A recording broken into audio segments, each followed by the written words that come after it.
ಶ್ರೀ ಹನುಮದಷ್ಟೋತ್ತರ ಶತನಾಮಸ್ತೋತ್ರಂ.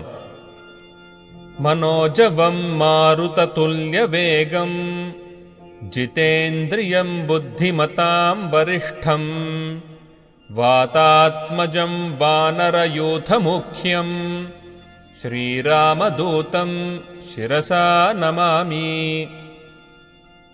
ಯತ್ರ ಯತ್ರ ರಘುನಾಥಕೀರ್ತನಂ ತತ್ರ ತತ್ರ ಕೃತಮಸ್ತಕಾಂಜಲಿಂ ಬಾಷ್ಪವಾರಿ ಪರಿಪೂರ್ಣಲೋಚನಂ ಮಾರುತಿಂ ನಮತ ರಾಕ್ಷಸಾಂತಕಂ. ಆಂಜನೇಯೋ ಮಹಾವೀರೋ ಹನುಮಾನ್ ಮಾರುತಾತ್ಮಜಃ ತತ್ವಜ್ಞಾನಪ್ರದಃ ಸೀತಾದೇವೀಮುದ್ರಪ್ರದಾಯಕಃ. ಅಶೋಕವನಿಕಾಚ್ಛೇತ್ತಾ ಸರ್ವಮಾಯಾ ವಿಭಂಜನಃ ಸರ್ವಬಂಧವಿಮೋಕ್ತಾ ಚ ರಕ್ಷೋ ವಿಧ್ವಂಸಕಾರಕಃ.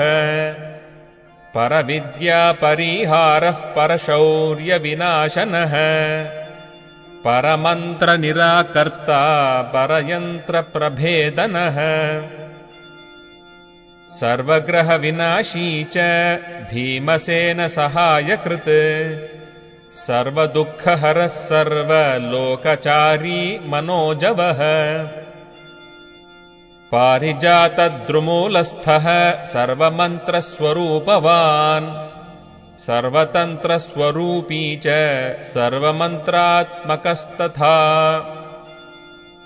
ಕಪೀಶ್ವರೋ ಮಹಾಕಾಯಃ ಸರ್ವರೋಗಹರಃ ಪ್ರಭುಃ ಬಲಸಿದ್ಧಿಕರಃ ಸರ್ವವಿದ್ಯಾಸಂಪತ್ಪ್ರದಾಯಕಃ. ಕಪಿಸೇನಾನಾಯಕಶ್ಚ ಭವಿಷ್ಯಚ್ಚತುರಾನನಃ ಕುಮಾರಬ್ರಹ್ಮಚಾರೀ ಚ ರತ್ನಕುಂಡಲದೀಪ್ತಿಮಾನ್. ಸಂಚಲದ್ವಾಲಸನ್ನದ್ಧ ಲಂಬಮಾನಶಿಖೋಜ್ವಲಃ ಗಂಧರ್ವವಿದ್ಯಾತತ್ವಜ್ಞೋ ಮಹಾಬಲಪರಾಕ್ರಮಃ. ಕಾರಾಗ್ರಹವಿಮೋಕ್ತಾ ಚ ಶೃಂಖಲಾ ಬಂಧಮೋಚಕಃ. ಸಾಗರೋತ್ತಾರಕಃ ಪ್ರಾಜ್ಞೋ ರಾಮದೂತಃ ಪ್ರತಾಪವಾನ್.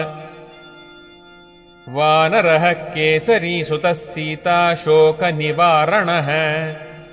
ಅಂಜನಾಗರ್ಭಸಂಭೂತೋ ಬಾಲಾರ್ಕಸದೃಶಾನನಃ. ವಿಭೀಷಣಪ್ರಿಯಕರೋ ದಶಗ್ರೀವಕುಲಾಂತಕಃ ಲಕ್ಷ್ಮಣಪ್ರಾಣದಾತಾ ಚ ವಜ್ರಕಾಯೋ ಮಹಾದ್ಯುತಿಃ. ಚಿರಂಜೀವಿ ರಾಮಭಕ್ತೋ ದೈತ್ಯಕಾರ್ಯವಿಘಾತಕಃ ಅಕ್ಷಹಂತಾ ಕಾಂಚನಾಭಃ ಪಂಚವಕ್ತ್ರೋ ಮಹಾತಪಃ. ಲಂಕಿಣೀ ಭಂಜನಃ ಶ್ರೀಮಾನ್ ಸಿಂಹಿಕಾ ಪ್ರಾಣಭಂಜನಃ ಗಂಧಮಾದನಶೈಲಸ್ಥೋ ಲಂಕಾಪುರವಿದಾಹಕಃ.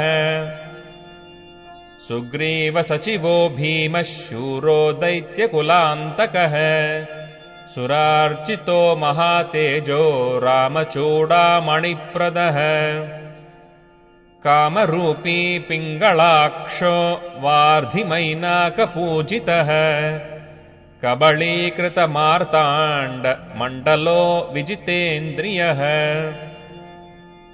ರಾಮಸುಗ್ರೀವಸಂಧಾತಾ ಮಹಿರಾವಣಮರ್ಧನಃ ಸ್ಫಟಿಕಾಭೋ ವಾಗಧೀಶೋ ನವವ್ಯಾಕೃತಿಪಂಡಿತಃ.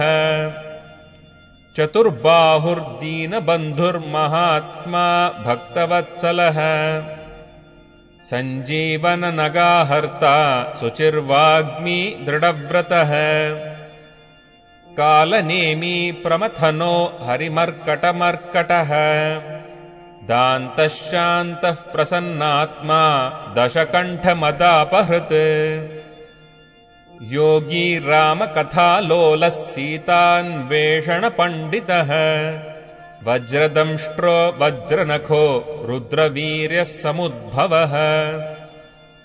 ಇಂದ್ರಜಿತ್ಪ್ರಹಿತಾಮೋಘ ಬ್ರಹ್ಮಾಸ್ತ್ರವಿನಿವಾರಕಃ पार्थध्वजाग्रसंवासी शरपञ्जरभेदकः